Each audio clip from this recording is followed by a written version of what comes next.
Morning, guys. I just want to give you an overview of the final that you're going to be doing for me, and just kind of show you the ropes of it, the ins and outs, and what you can focus on, how this is going to kind of go. Because you're going to have a bunch of options in this final on how you want to submit things, how you want to go about things, and I structured it in a way where there's intentionally no like right or wrong answer for each question. You're just kind of coming up with solutions for problems in a scenario that you're in, and then talking about those solutions that you came up with. So here's your final. Um, I want to post the entire thing, but all parts are not going to be due until June 12th, right here. I am also going to be posting the final in broken down sections. So you're going to approach it one section at a time.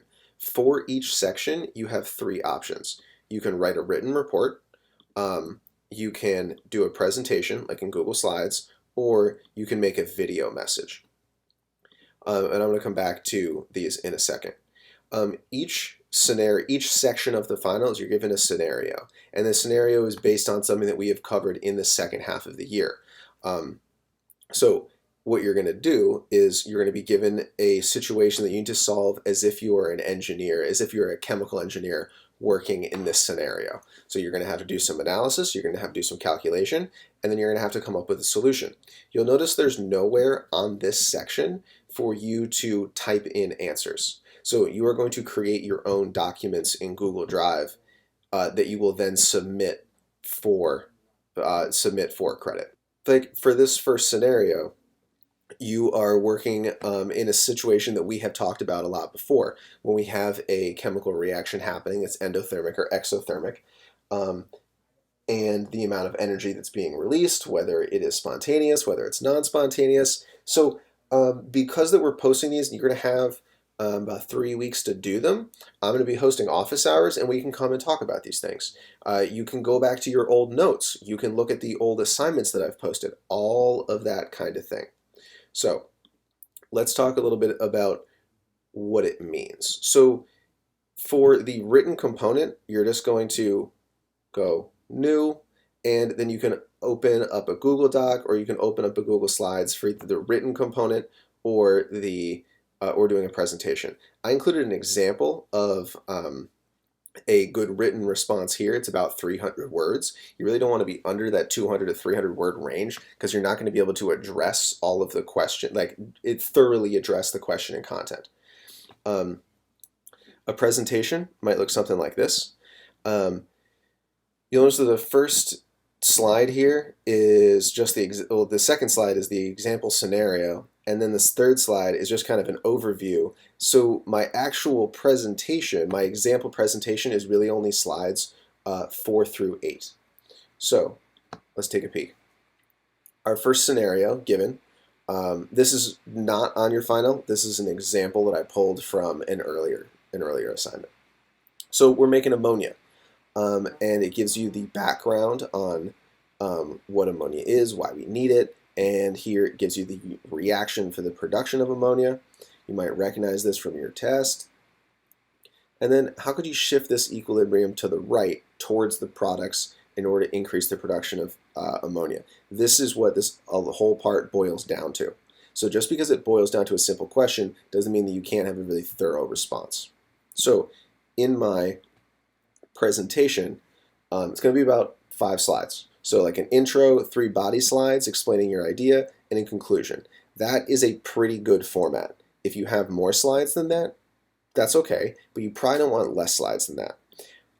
A good presentation has both text and visuals. It's not just one thing or the other. You're going to want to include both. That it makes it an interesting presentation, it makes it easier to read, it makes it easier to get ideas across. So let's take a look at it. So I know that we're going to have to use Le Chatelier's principle to influence the production rate. So I just have a little thing here saying what Le Chatelier's principle is and why we're going to use it. So overview of the content. Then I have 3 different options. So we can change the heat. So I give a description of why we can change the heat.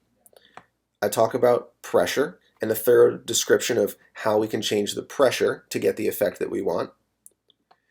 And then I give an example of concentration and the effect that concentration can have and how we can use it to increase production.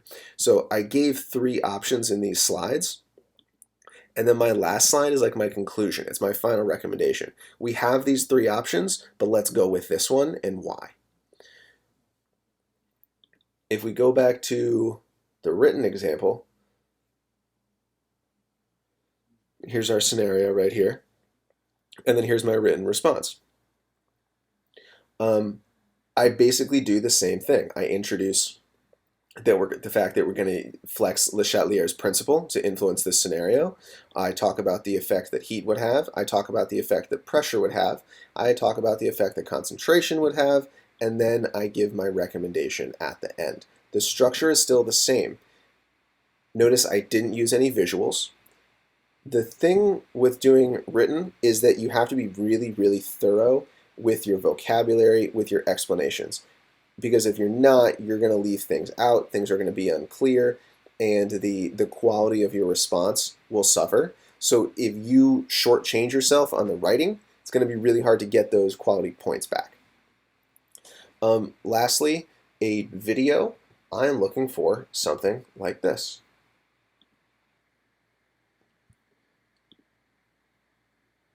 You can do a video like this. Put yourself at a desk. And talk to the camera. You can do the thing that I just did, where you show your screen and you record something on your screen if you want to show a visual. You can have work that you wrote down by hand. For some of the scenarios, you're going to have calculations or graphs to show, so you can write those by hand and hold them up in your video. This is something that I made for forensics. It's not chemistry related, but an example. Here's my visual to back up the point that I'm talking about. Your videos should not be very long. They should not be longer than mine, right? Like, this is too long a video for you to submit for a scenario. If I'm only asking you to write 200 to 300 words, I really don't want your video to be more than 2 or 3 minutes. Enough to say your piece, get your point across, give your recommendation, demonstrate that you understand what you're talking about, you understand the concept, can use the vocabulary, and give an appropriate recommendation. You can't, like you said, like you can use visuals, but it's not necessary. All of these 3 options that I've given you have their potential pitfalls. So you should select the one that you think that you're strongest for. Writing a script to do a video like this, making a presentation because you like doing visuals and you're a visual person, or just writing it out because you're a strong writer, you think you can get all your ideas across, and you like to be able to proofread yourself and make it perfect. So select the option that works best for you. Lastly, I put together this document that has some resources for you. This is a link to a YouTube video about how to create and edit Google slide presentations. It's a really, really thorough video that goes into editing text and images and videos and doing all sorts of stuff that you might want to do in a presentation. A good way to make videos is by using Zoom meeting or with Google Meets, where you get in a meeting with nobody else, just by yourself, and record the screen. And here's a video that teaches you how to do that. I use a program called Snagit, but that costs money, so I wouldn't recommend paying anything. And your last option is just, recording it on your phone or computer and just uploading that video. This is probably going to be your best and easiest option for creating a video. And that lastly, just a little bit here for how to create Google Slides or a Google Doc, so that when you're making these submissions, you can keep yourself organized and know where your documents are. Because I format the titles of all of the documents you've been handing in so far, you are going to be formatting your own. So what I would really like is for when you submit sections of the final, they are titled with your last name, underscore, and then the scenario number that you're working on, 1, 2, 3, or 4. So like for myself, For the first scenario, for the examples that I just showed you, they would be titled Andrews _ scenario 1. Keeps things organized for me, keeps things organized for you. And once you have those documents created, you're just going to go to the section of the file that you're working on, click Add or Create, and then from your Google Drive, pick your file, attach it, submit it, and I'll get it. So this is basically the overview of what you're going to be doing. It's going to be posted on May 22nd, and we will work on it until June 12th. I'll be having extra office hours and lots of time to work with you guys, so hopefully we can even knock it out ahead of time if possible. All right, guys, good luck, and I look forward to working on this with you.